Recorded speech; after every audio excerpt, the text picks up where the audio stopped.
और जो दादी जी और दादाजी थे उन्होंने मतलब बहुत ही संघर्ष से मुझको पढ़ाया है ना। वो 5-5, 10-10 किलोमीटर दूर जाती थी। तो मन में कभी ये नहीं आया कि यार अब फैमिली कंडीशन अच्छी नहीं है, रुक जाते हैं, पढ़ना बंद कर देते हैं? कभी रुकने का मन नहीं है? नहीं। तो खेतों से जो एक एक बाली होती है ना, जिसको हम बाल बोलते हैं यहाँ पर, तो एक एक बाली को उठाकर उसको फिर हम कूटते थे, है ना। उस कूट करके फिर हम जाते थे दुकान पर, उसको बेचते थे, जो पैसे मिल जाते थे उससे फिर पढ़ाई कंटिन्यू की। हम वो संघर्ष बहुत, है ना, याद जब भी करते हैं तो वो बहुत याद आता है कि वो मतलब वो संघर्ष उन्होंने झेला है, वो हम नहीं झेल सकते। हरे कृष्ण शर्मा जी जो कि वर्तमान में DYSP हैं, बड़े भैया की तरह हैं वो। कुल मिलाकर वो कहते हैं कि तू मेरा छोटा भाई है। आपको पढ़ना क्वालिटेटिव है ना कि क्वांटिटेटिव है। नहीं, मात्रात्मक नहीं पढ़ना, आपको गुणात्मक पढ़ना है ना। गणित के सवालों में सो रहे हैं तो ये बहुत अच्छी बात है। गणित के सवालों में नींद बहुत आती है ना। बोरिंग होते हैं। हाँ बिल्कुल। मैंने जब मोबाइल लिया तो उस टाइम इंस्टाग्राम को मैंने डाउनलोड किया, और इंस्टाग्राम को मैंने जस्ट उसको 10-15 दिन चलाया, उसके बाद मैंने उसको बंद कर दिया, और आज तक मैंने इंस्टाग्राम नहीं चलाया। मैगजीन देखते थे, वो आती थी, उसमें लिखी होती थी सक्सेस स्टोरी कि ये बने समीक्षा अधिकारी, ये बने PCS, ये बने IAS। कि जो आपने पढ़ा है उसको आप एक बार शांत मन से बैठकर सोचें कि मैंने क्या क्या पढ़ा था, उसको रिकॉल करें, शांत मन से रिकॉल करें आंख बंद कर, और उसको आप फिर कहीं पर लिख दें। केवल पॉइंट में लिखते जाएं कि आज मैंने ये पॉइंट पढ़ा। डिटेल में नहीं लिखना है, आप केवल पॉइंट में लिखते जाएं। GS का 140 क्वेश्चन होंगे, 60 हिंदी के क्वेश्चन होंगे, मेंस में 120 क्वेश्चन आपके GS के होंगे, 30 क्वेश्चन आपके हिंदी के होंगे जिसके मार्क्स 60 होंगे। उसके बाद आपके जो 120 का निबंध होगा उसको लिखना होगा आपको, और 100 नंबर की हिंदी होती है उसको लिखना होगा, जो मैंने बता दिया। हर एक वीडियो में हमारे साथ एक नए शख्स आते हैं, एक नए मेहमान आते हैं, और अभी आप पिछले 2 एपिसोड जो आपने देखे उसमें युवा साथी हमारे साथ आए हैं, और इस वीडियो में भी हमारे साथ एक युवा हैं, और एक ऐसे युवा हैं जिन्होंने अपने संघर्ष के साथ, अपनी मेहनत के साथ एक ऐसी ऊंचाइयां हासिल की हैं जो हम सब युवा देखते हैं। नमस्कार, मैं शंकर और आप देख रहे हैं एक नया show TRS the reality show. Hariram ji, बहुत बहुत स्वागत है आज को इस नए पॉडकास्ट में। आप बहुत बहुत धन्यवाद शंकर भाई। कैसे हैं? बहुत बढ़िया जी। अगर हम बात करें आपकी चर्चा की, तो आज बरगुआ सागर में पूरा क्षेत्र आपको जानता है जी। आपने हाल ही में UP PCS की परीक्षा पास की है जी। इससे पहले आप पटवारी भी रहे हैं जी, लेखपाल। तो सवाल मन में बहुत सारे जिनको मैंने के करके नोट भी कर रखा है, इन सभी सवालों के आपसे जवाब हम जानेंगे आज। बिल्कुल। तो सबसे अहम जो आज के युवा जो होते हैं, सबसे पहले तो यही मन में होता है कि युवा जनरेशन में लोगों के मन में, और अगर अपने क्षेत्र की बात करें, भविष्य से जुड़ी हुई बात होती है कि क्या भविष्य चुने। तो अगर हम दर्शकों से सीधे सवाल जानने की आपसे कोशिश करेंगे कि क्या आपका जो बचपन रहा है और अभी तक की जो आपकी संघर्ष की स्थिति रही है, उसमें कितना अभी तक उसमें आपने संघर्ष किया है, एक लाइन में, फिर उसके बाद अपन सवालों की तरफ बढ़ेंगे। तो संघर्ष तो देखिए ऐसा है कि संघर्ष जो मैंने किया है वो इस लिस्ट में शामिल जितने भी लोग होंगे उसमें से वो संघर्ष किसी ने ना किया हो, मैं ये मानता हूँ। तो वो इस लिस्ट में शामिल, जो UP PCS RO की लिस्ट में शामिल लोग हैं, ARO की लिस्ट में शामिल हैं जी, उन सबसे मतलब जो संघर्षमय जीवन है वो मेरा रहा है। मैं बताऊंगा आपको आगे डिटेल से इसके बारे में। जी। तो अब चलते हैं अपनी सवालों की तरफ, थोड़ा बचपन की तरफ चलते हैं जी। कि आप अपने बचपन के बारे में बताइए कि आप बचपन में क्या शरारती थे, कि पढ़ने में मन शुरू से ही लगता था, या बाद में मम्मी पापा की मार ने आपको सुधारा है? देखिए, माता जी तो जब मैं 6 महीने का था तब खत्म हो चुकी थी, एक्सपायर कर गई थी। उसके बाद दादी और दादा ने हमको पाला पोसा, उन्हीं के संरक्षण में रहे। उन्होंने मतलब कभी ना तो मारपीट की, है ना, बड़े ही प्रेम से रखा जी। तो मतलब जो प्रेरणा रही है वो हमारे ही एक गांव के टीचर हैं जगवीर यादव जी, है ना। उन्होंने वो हम लोगों को शुरुआत से कक्षा 1 में एडमिशन दिलाया। वो हमारे घर पे आए, एडमिशन दिलाया उन्होंने, लक्ष्मण मास साहब ने जी। तो उन लोगों ने जब एडमिशन दिलाया उसके बाद उन्होंने पढ़ाया, उन्होंने यहाँ तक की पढ़ाया हम लोगों को कक्षा 1 से 5 तक जी। कि संडे को भी पढ़ाते थे वो। तो वहाँ से मतलब हम लोगों को लगा कि यहाँ पढ़ना चाहिए। तो वहाँ से फिर हम लोगों ने मतलब स्टार्ट किया, और उसके बाद जैसे ही हम लोग 6, 7, 8 में आए तो उन्होंने ही बताया, उन्होंने टीचर्स ने, कि राष्ट्रीय प्रतिभा खोज करके एक परीक्षा होती है, उसमें आप एग्ज़ाम देंगे तो आपको क्या होता है, उसमें सरकार पैसा देती है 9 से 12 तक की पढ़ाई के लिए। तो उसमें क्या हुआ, तो कक्षा 7 में फॉर्म डाला, 8 में मैंने एग्ज़ाम दिया और उसको मैंने क्रैक भी किया, राष्ट्रीय प्रतिभा खोज को, NTSC एग्ज़ाम को। और मुझे 9th से 12th तक मुझे उसमें सरकारी पैसे भी मिले, है ना। पैसे की बहुत ज़्यादा दिक्कत थी, है ना। तो उस पैसों की वजह से, है ना, मैंने आगे जो है पढ़ाई थी, है ना, पूरी की। और जो दादी जी और दादाजी थे, उन्होंने मतलब बहुत ही संघर्ष से मुझको पढ़ाया है ना। वो 5-5, 10-10 किलोमीटर दूर जाती थी, है ना, अपने सिर पर सब्जियों का, है ना, टोकरी रख के बहुत दूर जाना, पैदल जाना, और वहाँ से फिर कुछ अनाज मिलता था, कुछ पैसे मिलते थे, उस वजह से हम लोगों को कुछ खाना खिला पाती थी। और वो उसके बाद, है ना, हम लोगों को उन्होंने पाला पोसा। यही है, बहुत संघर्षमय रहा है। अभी आपने बताया कि आपकी जो फैमिली कंडीशन रही वो काफ़ी बिगड़ी हुई रही, जो आर्थिक तंगी बहुत ज़्यादा रही है। बिल्कुल।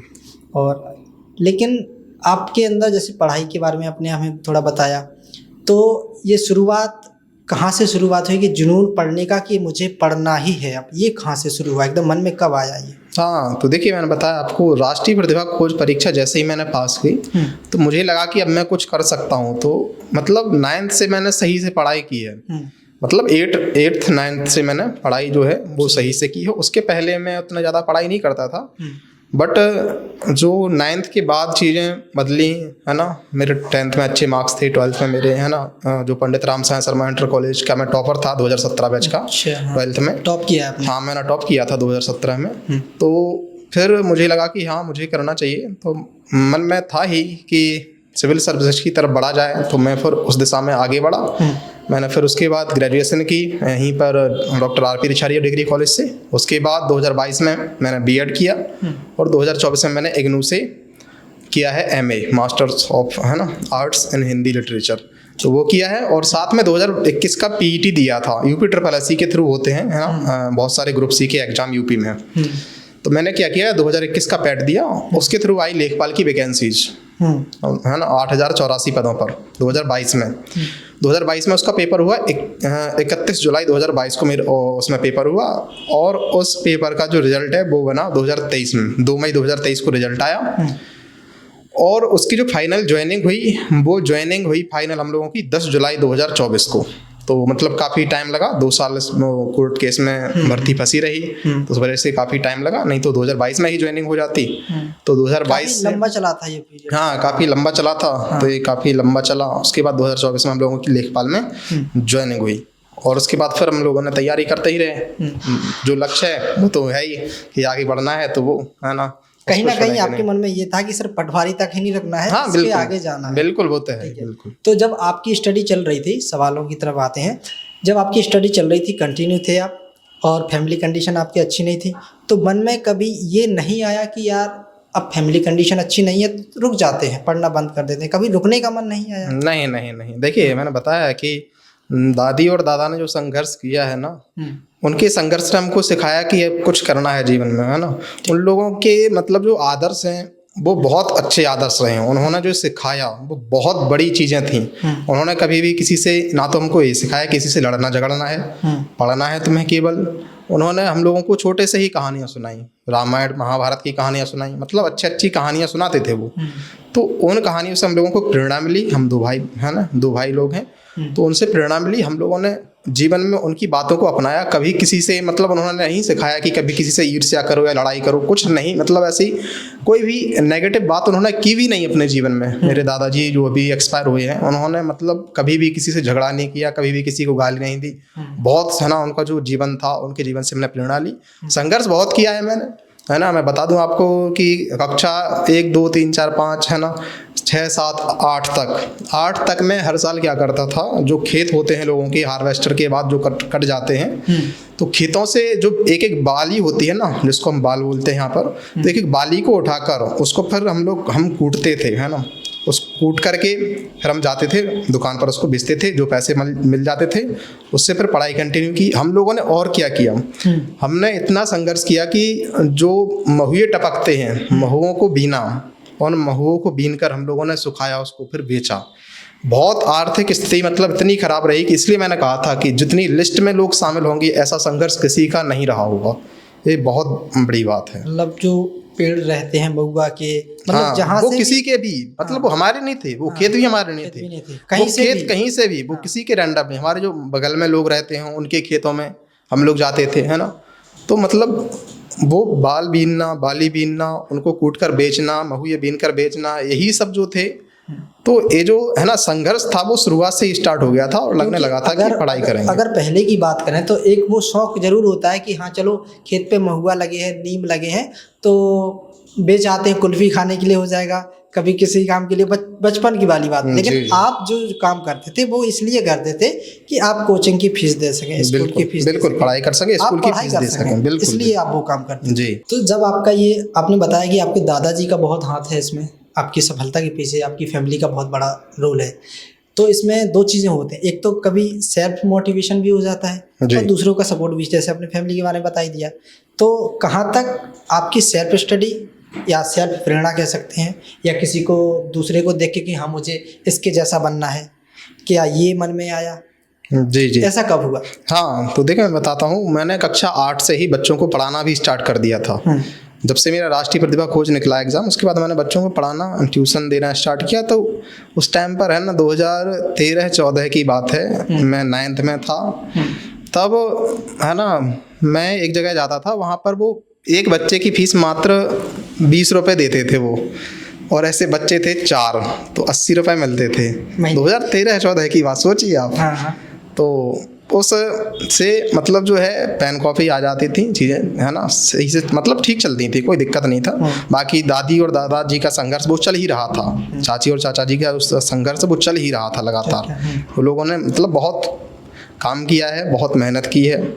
वो संघर्ष बहुत है ना याद जब भी करते हैं तो वो बहुत याद आता है कि वो मतलब जो संघर्ष उन्होंने झेला है वो हम नहीं झेल सकते।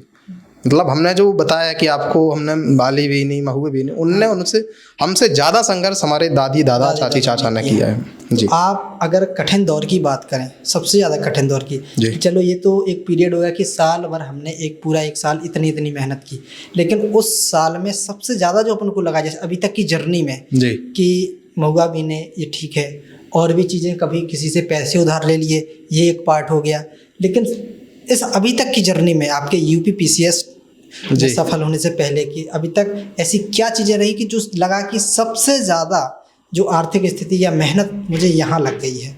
अच्छा, तो देखिए जो संघर्ष है वो तो ठीक ही है, बट जो सबसे महत्वपूर्ण चीज़ है कि जो सबसे ज़्यादा दिक्कत सामने आई, वो दिक्कत तो बचपन से ही चल रही थी।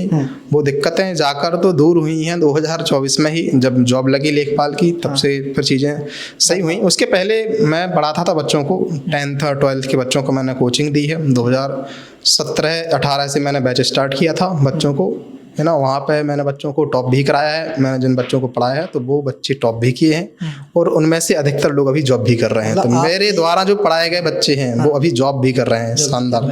हाँ, कई लोग यूपी पुलिस में सेलेक्ट हुए हैं, है ना, कई लोग है ना UP SSC के थ्रू सेलेक्ट हुए हैं। तो बहुत मतलब जो है मैंने पढ़ाया है, मैं बता दूँ आप लोगों को, मैंने पढ़ाया है 2017 में अपने से बड़े उम्र के लोगों को, और उनका सिलेक्शन हुआ है, पुलिस में हुआ है, टीचर में हुआ है। 2017 में जब मैं 12th पास आउट हुआ तो मेरे पास 2 गांव की बहनें थीं, वो आईं और उन्होंने BTC वो एग्ज़ाम को, BTC और TET को उनको क्वालिफाई करना था। तो उनको मैंने मैंने जब 12th पास किया था तब उन्होंने BTC पास कर ली थी, तो उनको मैंने पढ़ाया। ठीक है, उनको मैंने फ्री ऑफ कॉस्ट पढ़ाया, है ना। मैंने उससे बिल्कुल ही पैसे नहीं लिए। बच्चे आज गवर्नमेंट जॉब में हैं, हाँ, वो आपको देखेंगे तो ये कहेंगे देखो हमारे गुरुजी आज जिला लेवल के अधिकारी। बिल्कुल बिल्कुल बिल्कुल। तो ये कहीं ना कहीं उनके लिए गर्व की बात है, क्षेत्र के लिए गर्व की बात। बिल्कुल बिल्कुल जी। तो अभी तक आपने UPSC की, लेकिन उससे पहले आप लेखपाल रहे जी। तो ये लेखपाल की शुरुआत कहाँ से हुई? लेखपाल की शुरुआत बताते हैं। 2022 में पैट हुआ था, 2021 में पैट हुआ, 2022 में इसका एग्ज़ाम हुआ। तो इस एग्ज़ाम में मैंने क्या किया, मैंने तैयारी जो की थी लास्ट के 2 या 3 महीने ही की थी। उसके पहले मैंने क्या किया था, 2022 में मेरा मेंस था MPPCS का 24 अप्रैल से 29 अप्रैल। उसी दौरान मुझे एक बहुत ही अनुभवी व्यक्ति मिले, हरे कृष्ण शर्मा जी, जो कि वर्तमान में DYSP हैं। बड़े भैया की तरह हैं वो, कुल मिलाकर वो कहते हैं कि तू मेरा छोटा भाई है, चिंता मत करना किसी बात की। तो वो जब मिले तो उन्होंने बताया कि अभी तुम देखिए यूपी PCS या MP PCS या UPSC पर फोकस मत करो, अभी तुम्हारा जैसे पैट हुआ है, इसके आधार पर लेखपाल की जो वैकेंसी आई है इसको क्लियर करो पहले तुम, फिर उसके बाद मैं बताऊंगा तुम्हें क्या करना है। तो उन्होंने वो प्रेरणा दी और मैं जैसे ही अप्रैल में 29 अप्रैल 30 अप्रैल को लौट कर आया ग्वालियर से, तो मैंने फिर जो पढ़ाई की वो लास्ट के 3 महीने में, मई जून जुलाई 3 महीने में मैंने पढ़ाई की और 31 जुलाई को मैंने एग्ज़ाम दिया। और जो पढ़ाई हुई उसमें मेरे 92.50 मार्क्स थे माइनस मार्किंग के बाद, और ऑल यूपी में मैंने रैंक 1 पाई उसमें। अच्छा। 8085 पदों में जो रैंक 1 आई मेरी आपकी। हाँ जी। तो अब इससे एक चीज़ सीखने को मिली है कि जो लोग कहते हैं कि भाई टेस्ट आ रहा है, एग्जाम आ रहा है, तो आप साल भर पढ़ो, 6 महीने पढ़ो, दिन रात पढ़ो, अभी आपने कहा आपने 3 महीने में उसको किया है। जी बिल्कुल। हाँ देखिए, पढ़ने की बात यही है, आपको पढ़ना क्वालिटेटिव है ना कि क्वांटिटेटिव है, नहीं मात्रात्मक नहीं पढ़ना, आपको गुणात्मक पढ़ना है। ऐसी पढ़ाई कीजिए कि वो 2 घंटे में, भले ही आप 2 घंटे पढ़ रहे हैं, आपको चीज़ें याद हो रही हों, आपके दिमाग में जा रही हों चीज़ें, आप कैच कर पा रहे हो उनको। अब ऐसा मत करना कि आप 20 घंटे पढ़ रहे हैं तो आप मतलब कुछ भी आपके दिमाग में नहीं जा रहा, आप किताबों को सामने खोल कर बैठे हैं और फिर भी आप मतलब उससे कुछ फ़ायदा नहीं होने वाला।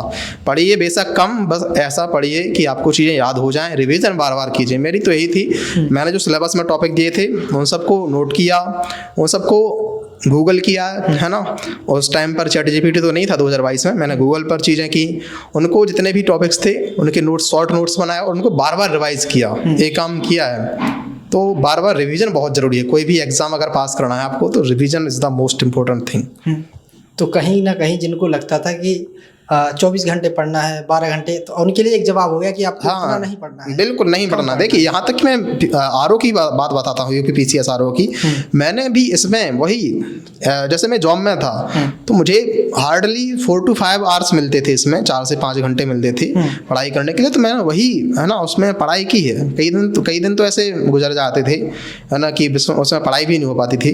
तो 4 से 5 घंटे जो एवरेज है वो ही रहा, और उससे कम ही रहा, 3 से 4 घंटे। तो ये जो है मैंने तो 3-4 घंटे ही इसको मानिए, 3, 4 या 5 इसको आप ऐसे लीजिए डेली के आवर्स पर, तो इसको आप रख सकते हैं। तो इसको मैंने RO में भी अपनाया और RO में भी जो पॉइंट थे उनको मैंने कवर किया, रिवीजन बहुत बार किया, चीज़ों को सॉल्व किया, और आप यहाँ पर देख सकते हैं कि 116 रैंक है। कभी ऐसा हुआ है कि पढ़ते पढ़ते सो गए थोड़ा? अरे हाँ, पढ़ते पढ़ते सोना तो यार सबके साथ ही होता है। तो बिल्कुल हुआ है, पढ़ते पढ़ते सो जाना ये अच्छी बात है। बिल्कुल आप सही दिशा में, अगर आप पढ़ते पढ़ते सो रहे हैं तो ये बहुत अच्छी बात है, क्योंकि आपको वो लगन है उसमें, है ना। और अगर आप है ना गणित के सवालों में सो रहे हैं तो ये बहुत अच्छी बात है। गणित के सवालों में नींद बहुत आती है ना, बोरिंग होते हैं। हाँ बिल्कुल बिल्कुल बिल्कुल जी। तो जब आपकी लेखपाल में जॉब लगी पहली जी, तो फैमिली का क्या रिएक्शन था, क्या खुशी? हाँ बिल्कुल, फैमिली का रिएक्शन था बहुत अच्छा था, क्योंकि पहली जॉब थी। मैं बता दूं कि सबसे मतलब जो मेरा परिवार है, फैमिली है, उसमें मैं पहला व्यक्ति हूं जिसने 12th पास किया 2017 में। हमसे जो बड़े भैया हैं उन्होंने बाद में किया, 2017-18 में किया उन्होंने बीच में ITI ज्वाइन की थी। तो मतलब पहला मैं फैमिली में व्यक्ति हूँ जिसने 12th किया, और पहला व्यक्ति मैं था जिसकी जॉब लगी थी। तो घर वालों को बहुत प्रसन्नता हुई है ना, और हमारे टीचर्स को भी बहुत प्रसन्नता हुई इसमें जी। तो जब आप जॉब में थे या भी हैं, तो कभी आपको ऐसा लगा कि सिस्टम में कह सकते हैं कि काम करते हुए कभी ऐसा फील हुआ कि नहीं यार इस फील्ड में मज़ा नहीं आ रहा काम करने में? नहीं, ऐसा तो नहीं है। हमारे साथी हैं, बहुत साथी जो लेखपाल हैं, सभी के साथ मिलकर काम किया है ना। मतलब जो सर हैं हमारे, SDM सर, तहसीलदार सर, सभी ने बहुत सपोर्ट किया है कि आप लोग आगे बढ़िए, सबको सपोर्ट किया है। आप मतलब वो कहते हैं कि आपको आगे बढ़ना है तो आप यहाँ पर मत रुकिए, उन्होंने बहुत सपोर्ट किया है। SDM सर, कहीं ना कहीं तहसीलदार पहले से ही था कि यहाँ तक नहीं रुकना है और आगे जाना है। जी बिल्कुल बिल्कुल बिल्कुल। तो फिर UP PCS की शुरुआत कहाँ से हो गई फिर अचानक? UP PCS में कर ही रहा था, मेरा जो लक्ष्य था वो शुरुआत से ही था, पहले से था यही। मैंने बताया कि मैंने लेखपाल के पहले PCS मेंस का एग्जाम दिया था। जो PCS मेंस था वो मेरा है ना, लेखपाल के पहले मैं PCS मेंस दे चुका था। तो मेरा लक्ष्य था UPSC और PCS ही करना पहले, लेकिन जॉब लेनी थी, अब घर की दिक्कतें थी तो उस वजह से एक जॉब मिली, फिर उससे चीज़ें आसान हुई। अच्छा जी। अभी आपने शुरू में भी एक चीज़ बताई है कि आपने पढ़ाई के साथ, नौकरी के साथ और पढ़ाई, और इसके साथ, इससे भी पहले आप जब पटवारी बनने से पहले आप पढ़ाते भी थे बच्चों को, जी। तब अलग से मैनेज करते थे। तो ये नौकरी भी मिल गई फिर आपको, फिर आप नौकरी के साथ साथ यूपीपीसीएस में किस तरह से आपने चीज़ें मैनेज की? हाँ, तो वही तो बता रहा हूँ मैं कि नौकरी के साथ मैंने क्या किया, जो मुझको 3 से 4 से 5 घंटे मिलते थे, है ना, जो जॉब के बाद, तो उसमें मैंने पढ़ाई की है, एवरेज वही मानी 3 से 4 घंटे। हाँ, तो उसमें चीज़ें, है ना, क्लियर हो गई जी। क्योंकि आपको फील्ड में भी जाना होता है। हाँ, वही फील्ड की जो लेखपाल है वो फील्ड की ही जॉब है, फील्ड की जॉब है, तो उसमें भी, है ना, टाइम जाता है आपका, तो उसको भी किया और आगे भी बढ़े। तो कभी मन में ये लगा कि यार बहुत मुश्किल लग रहा है, क्योंकि यूपीपीसीएस कोई छोटा मोटा एग्ज़ाम नहीं है जी और पटवारी एक सिक्योर जॉब लगी चुकी है, जी। तो कभी 1 मिनट के लिए या 1 पल के लिए कभी मन में आया हो कि छोड़ देते हैं, अब जॉब लगी चुकी है, जितना हो सकता था अब देखते हैं आगे? नहीं नहीं, ऐसा कुछ नहीं है। देखिए, जो वास्तव में आपके लक्ष्य होते हैं, टारगेट्स होते हैं, उनको आप कभी पीछे मत करिए, है ना, आपके जो भी टारगेट्स हैं, बट एक बैकअप लेकर चलिए, ताकि चीज़ें आपकी आसान हो जाती हैं। फिर आपके ऊपर मानसिक रूप से बोझ नहीं रहता है कि हमको यही करना है ना। तो आप एक जॉब लीजिए, अगर आप ऐसे, है ना, फैमिली से हैं जहाँ पर फाइनेंशियल इशूज ज़्यादा हैं, तो आप एक जॉब लीजिए पहले, कोई भी एक बैकअप के रूप में रखिए। इसलिए मैंने पहले बीएड किया था, एमए के पहले मैंने बीएड किया था, ताकि अगर कुछ ना हो तो टीचर तो बन ही जाए। तो मैंने बीएड 2022 में कंप्लीट किया था, ग्रेजुएशन के बाद 2020 के बाद। हाँ, कहीं ना कहीं ये सोचता है कि टीचर बन ही सकते हैं। हाँ बिल्कुल, जा सकते हैं, टीचर में मिला तो कुछ टीचर नहीं, बन ही जाए। बिल्कुल। तो ऐसा बैकअप रखना जरूरी होता है, बहुत जरूरी होता है। अच्छा, तो आपको सबसे ज़्यादा कठिन सब्जेक्ट आपको जी कौन सा लगा अभी आपको? देखिए, पढ़ाई अब आपको करनी है, तो जितने भी सब्जेक्ट्स हैं वो आपको करने ही होते हैं, चाहे वो कोई भी है। तो सब्जेक्ट ऐसा कठिन कोई नहीं लगा। मैंने 12th जो की है मैथ से, पीसीएम से की है। ग्रेजुएशन के रूप में मैंने बीए किया है, फिर उसके बाद बीएड किया। तो कठिन तो कोई सब्जेक्ट नहीं लगा, बस यही है कि पढ़ना तो है ही। आपको नौकरी तभी मिलेगी जब आप सभी सब्जेक्ट्स को लेकर चलेंगे। किसी एक सब्जेक्ट से तो नौकरी मिलती नहीं है, तो आपको सभी को मैनेज करना होता है। कई छात्रों की शिकायत होती है कि मैथ नहीं हो पा रही है, फिजिक्स नहीं हो पा रही है, बायो नहीं हो पा रही है, या फिर रीजनिंग वगैरह वगैरह सब्जेक्ट होते हैं। जी। कई लोग ऐसे होते हैं, कई छात्र ऐसे होते हैं जिनकी शिकायत अक्सर मिलती है। हाँ। आपकी कोई भी यार कि ये सब्जेक्ट बड़ा बोर कर रहा है यार, इसको छोड़ो? नहीं आया, ऐसा कुछ नहीं था। किसी सब्जेक्ट में बोर नहीं किया, बस यही है, पढ़ते रहे, बस ये है।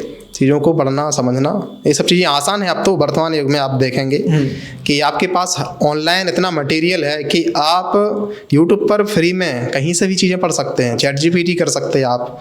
तो आपके पास बहुत विकल्प हैं। अब इस ज़माने में, अगर हम लोगों के ज़माने में 2017-18 के टाइम पर मोबाइल होता, मेरे पास जो पहला मोबाइल आया वो 2019-20 में आया, है ना। अगर उस टाइम पर हम लोगों के पास मोबाइल होता 2016 और 17 में, और उस टाइम पर हम लोगों के पास इंटरनेट होता, तो हम लोग यहाँ पर ना होकर, हो सकता है कि हम लोग आईआईटी कॉलेज में पढ़ रहे होते।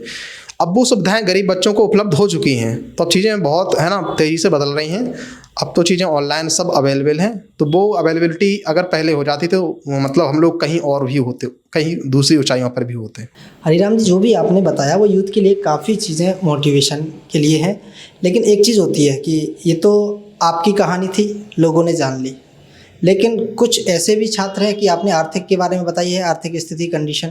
तो कभी आपके पास एक ऐसा टाइम था कि पैसे की कमी, आर्थिक कंडीशन, तो उसने आपकी पढ़ाई पे कितना इफेक्ट डाला? हाँ, वो तो डालते ही है, बिल्कुल। आपके पास अगर पैसा नहीं है तो चीज़ें मतलब वो मैनेज नहीं हो पाती हैं। आपको, है ना, बुक्स खरीदनी होती हैं, तो वो, है ना, पैसा बहुत बड़ा, है ना, स्टडी में मायने तो रखता है, बट उसको आप बाधा नहीं मानिए। आप संघर्ष कीजिए, संघर्ष से जीवन में याद होते हैं, है ना। जो संघर्ष आपने किए वो ज़िंदगी भर याद होते हैं, है ना। अगर आप सिल्वर की स्पून के साथ आए हैं, मतलब आप अमीर परिवार में पैदा हुए हैं, तो वो आपने अगर संघर्ष नहीं किए हैं, और आप भले ही किसी भी टॉप मोस्ट पद पर चले जाएं, तो आपने वो जीवन में संघर्ष नहीं किया, तो वो मज़ा फिर आता नहीं है। मज़ा संघर्ष में ही है जी।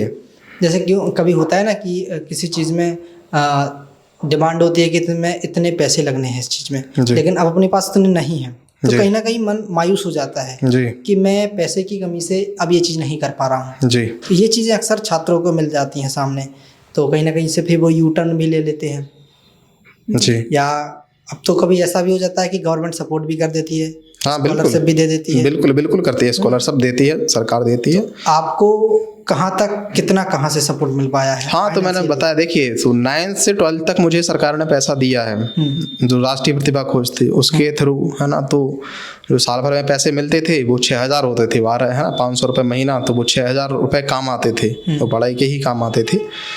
और बाकी संघर्ष तो चल ही रहा था दादा दादी का, तो वहाँ से ही पैसे जो हैं वो आ जाते थे, तो चीज़ें ठीक हो जाती थी, कोई दिक्कत नहीं थी। कभी आपको ताने मिले हैं दोस्तों के, रिश्तेदारों के? नहीं नहीं, ऐसा कुछ नहीं है। रिश्तेदार हमारे सबसे बढ़िया रिश्तेदार हैं, मतलब जितने भी हैं। दोस्तों ने मजाक उड़ाया कि कहाँ? नहीं नहीं, दोस्त भी बहुत बढ़िया दोस्त हैं हमारे, जितने भी दोस्त हैं वो सब जॉब में भी हैं और बहुत बढ़िया दोस्त हैं। नहीं, कभी कभी ये भी सुनने को मिलता है, अक्सर चीज़ें हम देखते हैं कि जो चीज़ जब अपन किसी लक्ष्य के लिए भागते हैं तो अक्सर देखते हैं या किताबों को देखने पढ़ेंगे तो उनमें ये रहता है कि जिनके लक्ष्य सीधा है, साफ है, तो उनके दोस्त कम हैं। आपके दोस्त ज़्यादा हैं कि कम है? हाँ, वो तो है, बहुत मतलब जो है, मतलब लिमिटेड रहते हैं क्या? लिमिटेड होते हैं, वो तो है, बट आपके जो दोस्त होने चाहिए वो आपको, है ना, आगे बढ़ाएं, अच्छे मार्ग पर ले जाएं। तुम्हारे दोस्त बहुत शानदार हैं, अच्छे मार्ग पर ले गए वो, है ना।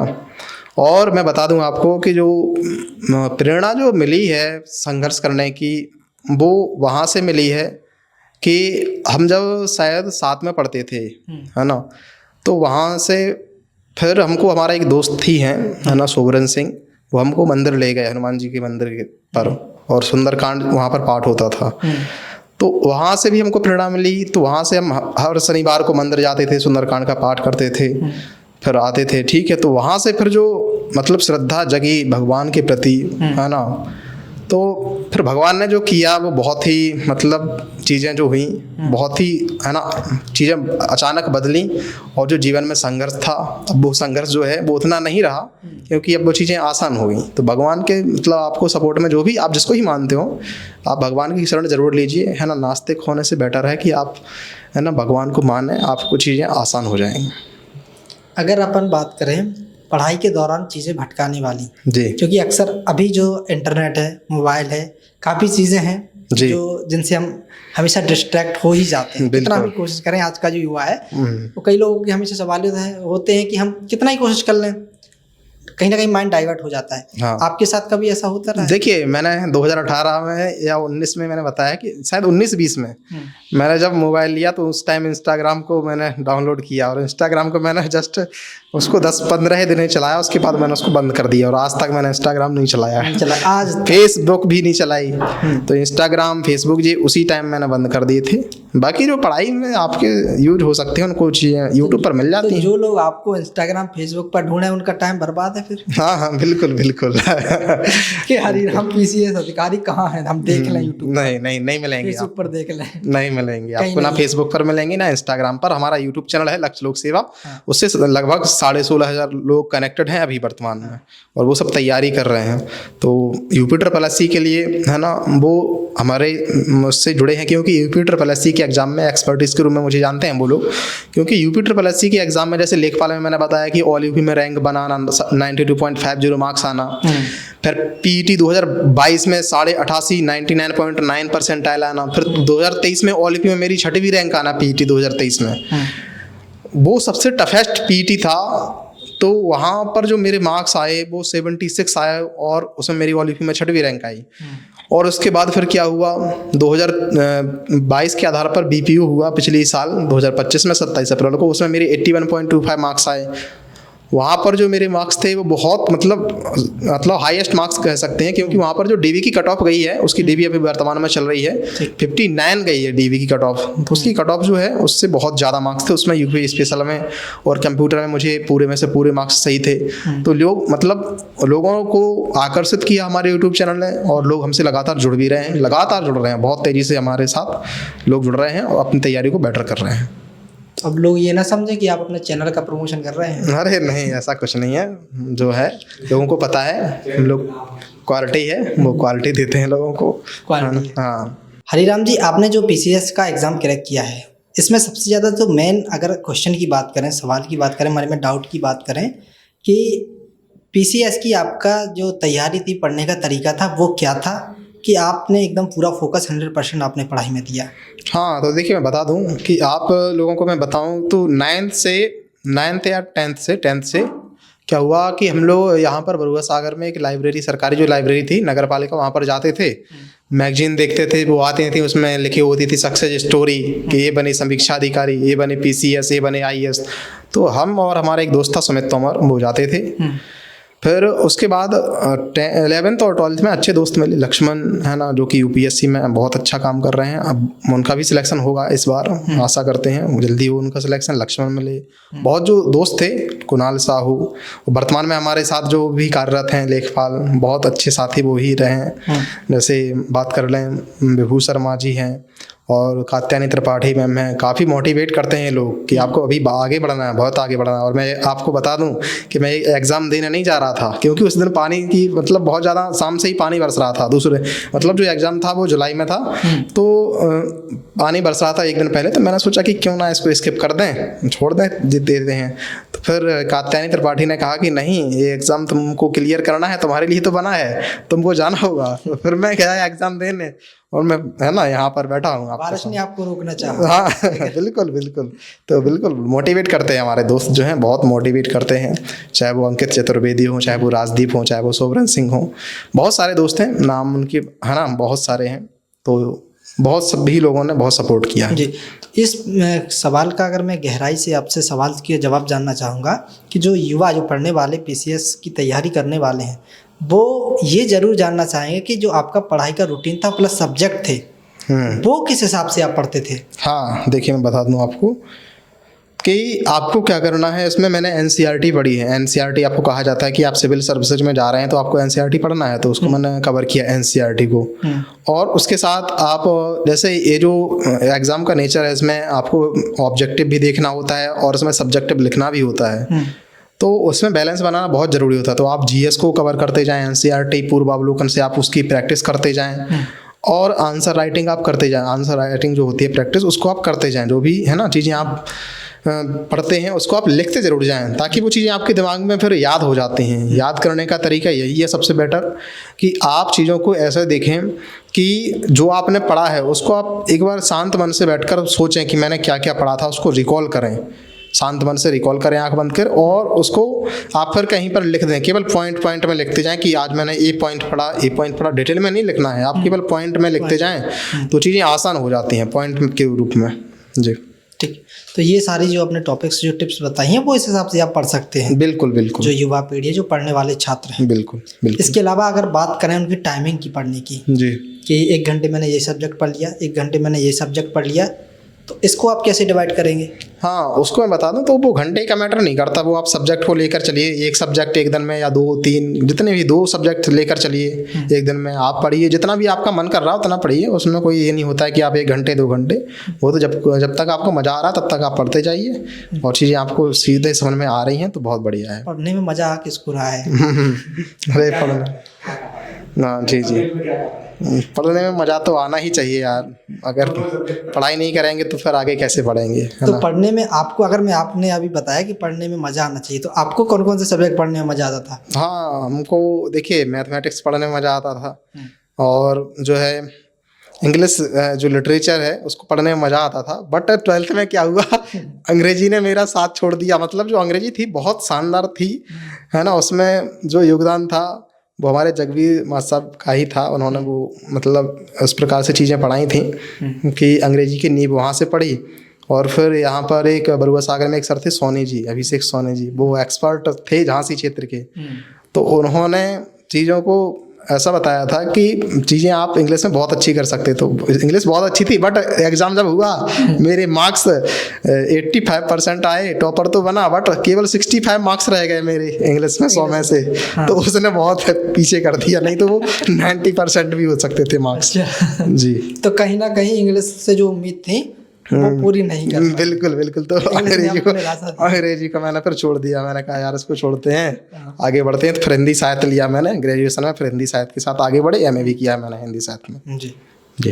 तो ये जो आपका टाइम पीरियड बताया आपने और जो सब्जेक्ट बताया, ये स्टूडेंट को फॉलो करना चाहिए जैसे बिल्कुल आपके हिसाब से। जी। तो हरिराम जी, जिस पद पे आपका चयन हुआ है तो उसमें स्पेशली किन सब्जेक्टों की मांग होती है कि आपको ये आना ही चाहिए, इन सब्जेक्टों को पढ़ना हाँ, चाहिए? तो देखिए जीएस होता है, उसमें प्रीलिम्स होता है और मेंस होता है उसमें। तो जीएस में आपको चीज़ें, जीएस का मतलब होता है उसमें आप हिस्ट्री पढ़ेंगे, पॉलिटी पढ़ेंगे, इकोनॉमी, ज्योग्राफी हो गया, साइंस हो गया, एनवायरनमेंट हो गया, करंट अफेयर्स हो गया, ये जीएस में पढ़ना होता है। और इसके अलावा हिंदी जो होता है, हिंदी को पढ़ना होता है आपको, कुछ टॉपिक दिए गए हैं उनको पढ़ना होता है। तो यही जो सिलेबस है। फिर इसके बाद मेंस में क्या होता है, इसी सिलेबस में कुछ चीज़ें ऐड ऑन हो जाती हैं। जैसे आपको फिर निबंध लिखना होगा, ऐसे निबंध जो लिखना होता है तो वो आपकी काम करती है, जो आपने चीज़ें पढ़ाई की हैं वो नॉलेज ही काम करती है निबंध में, जो भी आपने जीएस के सब्जेक्ट पढ़े हैं, जो सोसाइटी के बारे में जाना है, लिटरेचर के बारे में जाना है, तो वही से वो चीज़ें ऐसे में कंप्लीट हो जाती हैं। और इसके बाद एक पेपर होता है उसमें हिंदी परंपरागत कन्वेंशनल हिंदी का, उसमें आपको पत्र लेखन करना होता है। तो पत्र लेखन भी आता है उसमें, सारांश लेखन भी आता है उसमें, और आपको सारणी बनानी होती है, पत्र लेखन करना होता है। उसके अलावा आपको मुहावरे, लोकोक्तियाँ भी लिखनी होती हैं। कंप्यूटर का भी उसमें ज्ञान होना चाहिए, कंप्यूटर के भी क्वेश्चन आते हैं। और जो पारिभाषिक शब्दावली है, हिंदी से अंग्रेजी, अंग्रेजी से हिंदी, वो भी आती हैं। तो ये सब चीज़ें हैं, इतने सब्जेक्ट्स आपको कवर करने होते हैं। तो सबको बैलेंस बनाकर चलिए, सिलेक्शन आपका हो जाएगा। तो जिस पद पे इंसान व्यक्ति चाहना चाहता है पीसीएस अधिकारी बनने के लिए, समीक्षा अधिकारी के लिए, तो ये सब्जेक्ट जरूरी है। हाँ बिल्कुल, पढ़ने के लिए बिल्कुल आपको इनको एनसीईआरटी से कवर करना है, प्रैक्टिस करनी है, आप प्रैक्टिस करिए, एनसीईआरटी से कवर करिए, चीज़ें आपके लिए आसान हो जाएंगी जी। या कुछ और भी आपको लगता है कि इन चीज़ों में एफर्ट डालना स्टूडेंट के लिए बहुत ज़्यादा ज़रूरी है, कंपलसरी है? हाँ, तो देखिए जीएस तो बहुत ज़रूरी है। जैसे इसमें ज्योग्राफी की बात करें तो ज्योग्राफी का वेटेज सबसे ज़्यादा होता है। ज्योग्राफी में यहाँ से 30 क्वेश्चन पूछे जाते हैं, 30 क्वेश्चन तो ज्योग्राफी के आते हैं। मैंने इसको डिवाइड किया था, मैंने है ना एनालिसिस किया था, तो 30 क्वेश्चन ज्योग्राफी के आते हैं। उसके बाद जो क्वेश्चंस आते हैं वो हिस्ट्री से आते हैं, 20 से 25 के बीच आते हैं क्वेश्चन।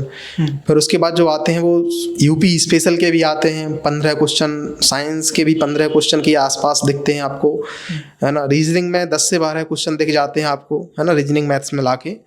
और जो है करंट अफेयर्स में भी आपको 15 से 20 क्वेश्चन देखने को मिल जाते हैं। इकोनॉमी का जो पोर्शन होता है उसमें योजनाओं के 2-4 क्वेश्चन होते हैं, बाकी इकोनॉमी उतनी ज़्यादा इंपॉर्टेंट नहीं होती उसमें, ठीक है। यूपीएससी में जो इंपॉर्टेंस रखती है वो यहाँ पर नहीं रखती है। यहाँ पर केवल आप जो फैक्चुअल है चीज़ें वो पढ़कर जाना होता है। यूपीएससी में जो है होता है वो वहाँ पर 20 क्वेश्चन आते हैं, लगभग 20 से 25 क्वेश्चन। यहाँ पर वो 2 से 3 क्वेश्चन ही आते हैं। तो यहाँ पर आप फैक्चुअल होकर जाएंगे तो भी उसमें मतलब छोड़कर भी जाएंगे तो कोई बड़ी लॉस नहीं होने वाला आपको। तो इकोनॉमी हो गया आपका। पॉलिटी जो होगा, पॉलिटी के भी 15 से 17 क्वेश्चन ऐसे ही आते हैं इसमें। तो ये सब्जेक्ट वाइज जो था वो मैंने आपको बाइफरकेट करके बता दिया। और इसमें जो 60 नंबर की हिंदी होती है उसमें 10 नंबर के विलोम शब्द होते हैं, 10 के पर्यायवाची, 10 के अनेक शब्दों के लिए एक शब्द, 10 के जो होते हैं वो होता है उसमें विशेषण, विशेष ऐसे होते हैं टॉपिक्स दिए गए हैं सिलेबस में। तो आप उनको किसी एक किताब से कवर कर सकते हैं। हिंदी के लिए जो आती हैं जैसे राजपाल सिंह हो गया या आदित्य सिंह, वो आदित्य पब्लिकेशन की बुक्स होती है, तो उससे आप कवर कर सकते हैं, पूरी कवर हो जाएंगी इससे। ठीक है, तो ये अभी आपका एग्जाम क्रैक हो गया है जी, इंटरव्यू भी होगा? इसमें इंटरव्यू नहीं था, इसमें पीसीएस में जो होता है, हाँ। इसमें आरओ में इंटरव्यू नहीं होता है, इसमें प्रीलिम्स होता है और मेंस होता है। हाँ, प्रीलिम्स में आपके 2 पेपर होंगे, जीएस का 140 क्वेश्चन होंगे, 60 हिंदी के क्वेश्चन होंगे। मेंस में 120 क्वेश्चन आपके जीएस के होंगे, 30 क्वेश्चन आपके हिंदी के होंगे जिसके मार्क्स 60 होंगे।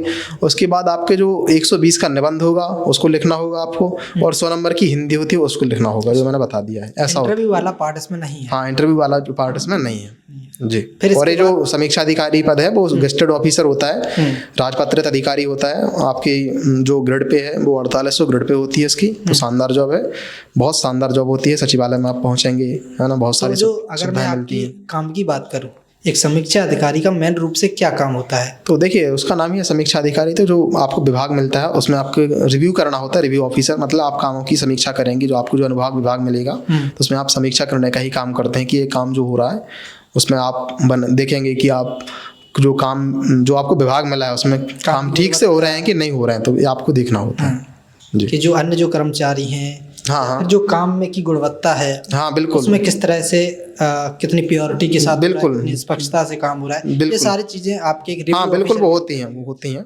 नीचे आते हैं आरओ के बहुत सारे एआरओज होते हैं, एआरओ असिस्टेंट होते हैं, तो वो भी काम करते हैं, तो उनको भी देखना होता है। और बाकी आप काम करते ही हैं, जो भी आपको समीक्षा करनी है उसको आप देखते हैं। तो इससे अगर और बड़े पद की बात करें जी। समीक्षा अधिकारी के जी। ऊपर वाली पद, तो फिर उससे बड़ा पद कौन सा होता है? उससे बड़ा पद फिर यूपी पीसीएस में होता है एसडीएम डीवाईएसपी, ये हो गया। ये हो गया। हाँ, ये आप यूपी पीसीएस से जाते हैं। उसके बाद फिर और बड़े पद पर जाएं तो यूपीएससी के थ्रू आप जाएंगे। यूपीएससी के थ्रू आप आईएएस या आईपीएस या आईएफएस बनेंगे। ये होते हैं, बहुत सारे पद होते हैं यूपीएससी में, तो 24-25 प्रकार के पद होते हैं, तो वहाँ पर आप जा सकते हैं। यूपी पीसीएस में भी बहुत सारे पद होते हैं, लेकिन प्रमुख रूप से हम एसडीएम डीवाईएसपी है ना, बीडीओ, इन लोगों को हम जानते हैं। बाकी बहुत सारे पद होते हैं, बीएसए भी होता है, उसमें कई पद होते हैं, डिप्टी जेलर हो गया, जेल अधीक्षक हो गया, बहुत सारे पद होते हैं उसमें। इस यूपी पीसीएस के माध्यम से आप होते हैं। हाँ जी। अगर आज आप नौकरी नहीं कर रहे होते, पढ़ाई नहीं की होती, तो आज क्या करते हैं? आज वही है जो गांव में होता है। मतलब गांव में क्या होता है कि जो समाज है वो आपकी शादी करवा देती है, तो बस पता नहीं कहाँ होते अगर पढ़ाई नहीं कहीं की ना कहीं मजदूरी कर रहे होते। हाँ बिल्कुल, वही मजदूरी कर रहे होते हैं ना, जिसको बोलते हैं बेलदारी। बेलदारी। हाँ। चलिए, तो आप एक टाइम ऐसा आया पटवारी तक तो आप ठीक थे कि आपकी जो जर्नी थी वो कंटिन्यू थी। यूपी पीसीएस में आपका जब सिलेक्शन हुआ तब आप कैसा महसूस किए? हाँ, तब बहुत अच्छा लगा कि जो मेहनत कर रहे थे उसमें सफल हुए। जो मेहनत थी वो बेकार नहीं जाती है। अगर आप मेहनत करेंगे, मन से मेहनत करेंगे, तो आपका सिलेक्शन तय है। आप मेहनत कीजिए, मन से पढ़ाई कीजिए, तो आपका सिलेक्शन कहीं ना कहीं आपको सुकून मिला कि मैंने जिस चीज़ के लिए मेहनत की वो मुझे। हाँ बिल्कुल बिल्कुल, और आगे भी संघर्ष जारी रहेगा, अभी रुकना मना है, तो अभी भी आगे, इसके आगे और अभी कोई और हाँ ऊंचे पोस्ट पे जाना अभी और पोस्टें होती हैं। जैसे आप यूपीएससी में चले जाएं, आईएएस बने, आईपीएस बने, तो उसके लिए भी है ना, सिविल सर्विस में मौका है अभी, तो उसके लिए भी कोशिश करेंगे।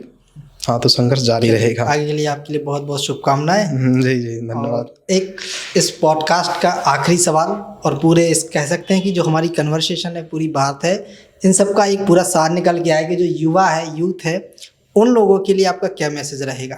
हाँ, तो उनके लिए यही है कि आप देखिए 12th तक जो भी आप सब्जेक्ट हैं उनको ढंग से पढ़िए। उसके बाद आपके जो लक्ष्य हैं, जो भी आप करना चाहते हो, आप बिजनेसमैन बनना चाहते हो या कुछ भी करना चाहते हो, आप कंटेंट क्रिएटर बनना चाहते हो, सरकारी जॉब लेना चाहते हो, आप अपने टारगेट को फिक्स करिए कि हमको करना क्या है। जीवन में भटकाव मत रहने दीजिए कि हमको ये भी करना है, दो चीज़ें, आप दो नाव की सवारी नहीं कर सकते। तो आपको फिक्स रखना पड़ेगा कि हाँ, मुझको इस फील्ड में आगे बढ़ना है, तो उस फील्ड में आप आगे बढ़ें और आप शिद्दत के साथ काम करें, तो आपको चीज़ें मिल जाएंगी। जो भी आप प्राप्त करना चाहते हैं, चीज़ें आपको मिल जाएंगी। लोगों का ये भी मतलब, जो युवा है वो ये भी मानना रहता है कि मुझे सरकारी ही नौकरी चाहिए। अब आप तो सरकारी जॉब पा लिए, हाँ हाँ, बाकी लोग हैं जो कहते हैं भाई साहब आप पा लिए तो ऐसा थोड़ी कि हम भी पाएं। अरे बिल्कुल, हाँ, वही तो मैं कह रहा हूँ कि आपकी जिस भी फील्ड में रुचि हो, आप कुछ भी करना चाहते हो, है ना, प्राइवेट आप फर्म खोलना चाहते हो, बिजनेस करना चाहते हो, मैंने यही तो बताया। तो आप चाहे सरकारी करना चाहते हो या प्राइवेट, वो आपके ऊपर है, बट आपको उस क्षेत्र में बिल्कुल शिद्दत के साथ काम करना चाहिए। तो आप किसी भी क्षेत्र में आगे बढ़ सकते हैं, जरूरी नहीं है कि वो सरकारी नौकरी हो, किसी भी फील्ड में हो, शिद्दत के साथ मेहनत कीजिए। जी जी, मेहनत से काम कीजिए। दर्शकों, हमारे साथ जो थे हरिराम कुशवाहा जी, जिन्होंने हाल ही में 2025-26 का जो बैच रहा है उसमें पीसीएस अधिकारी के रूप में ये चयनित हुई। जी जी, समीक्षा अधिकारी के रूप में चयनित हुए हैं। जी। हरिराम जी, बात को ख़त्म करने से पहले एक चीज़ ज़रूर मैं आपसे कहूँगा कि आप अपनी तरफ से कुछ अगर बोलना चाहें, मैसेज देना चाहें, तो ज़रूर कहेंगे मैं दर्शकों। हाँ बिल्कुल बिल्कुल। तो देखिए, मैं जो भी गवर्नमेंट जॉब की तैयारी कर रहे हैं, तो उनको ज़रूर मैसेज देना चाहता हूँ कि आप जो भी आपके मार्ग में बाधाएं आएँ, उनको आप क्रॉस करिए, कंफर्ट जोन से बाहर निकलिए, मन से शिद्दत के साथ पढ़ाई कीजिए, है ना, तो आपको चीज़ें मिल जाएंगी। और जो है कंसंट्रेशन को बनाए रखिए। अगर आप पढ़ाई कर रहे हैं तो बिल्कुल, है ना, उसमें मन लगाकर पढ़ाई कीजिए, है ना। अगर पढ़ाई कर रहे हैं तो पढ़ाई ही कीजिए। अगर आप रील्स देख रहे हैं तो फिर रील्स ही देखिए, काम एक करिए, है ना। पिछली साल एक आईएएस हुए थे, उन्होंने बताया था कि मैं रील देखता था, तो वो मन से रील देखते थे और मन से ही पढ़ाई करते थे। तो मन से जो काम होते हैं ना, वो बहुत अच्छे होते हैं। तो आप मन से काम कीजिए जो भी काम कर रहे हैं, और आप अपने फील्ड में अच्छा कर ले जाएंगे। फिर आप अभी बिगाड़ने का काम कर दिया, आपने कहा रील मन से देखिए, बच्चा रील ही देखता रहेगा, वो सर ने कहा था। अरे तो मैंने ये थोड़ी कहा कि भाई 24 घंटे आप रील देखिए। मतलब जो भी आप कर रहे हैं उसको मन से कीजिए, मतलब ये कहने का। अगर आप पढ़ाई कर रहे हैं तो आप बिल्कुल मन से पढ़ाई कीजिए, बढ़िया मस्त होकर पढ़ाई, बस थोड़ा बहुत। हाँ बिल्कुल, है ना। इंस्टाग्राम पर मत जाइए ज़्यादा, इंस्टाग्राम आपको डिस्ट्रैक्ट कर सकता है। यूट्यूब पर देखिए, आपको जो भी चीज़ें पढ़नी है वो आपको वहाँ पर मिल जाएंगी। बाकी आप लोगों की मर्जी है, इंस्टाग्राम चलाना है बिल्कुल चलाइए, बट आप मेहनत के साथ काम कीजिए जो भी कर रहे हैं जी। चलिए, तो हरिराम जी आज की इस बात को यहीं पे ख़त्म करते हैं जी। और दर्शकों, ये अगर ये बात आपको अच्छी लगी हो, पॉडकास्ट पसंद आया हो, तो वीडियो को ज़रूर लाइक कीजिए और शेयर ज़रूर कर दिए, क्योंकि आज इस वीडियो में हमारे साथ एक ऐसी शख्सियत थी जिन्होंने अपनी मेहनत से, अपनी लगन से, अपने उस संघर्ष से हम सबको एक ऐसी प्रेरणा दी है कि अगर मन में अगर ठान लें तो कोई भी चीज़ असंभव नहीं है। Thank you so much Hariram ji, जो आपने इतना हमें कीमती समय दिया। बहुत बहुत धन्यवाद आपका, बहुत बहुत धन्यवाद। Thank you.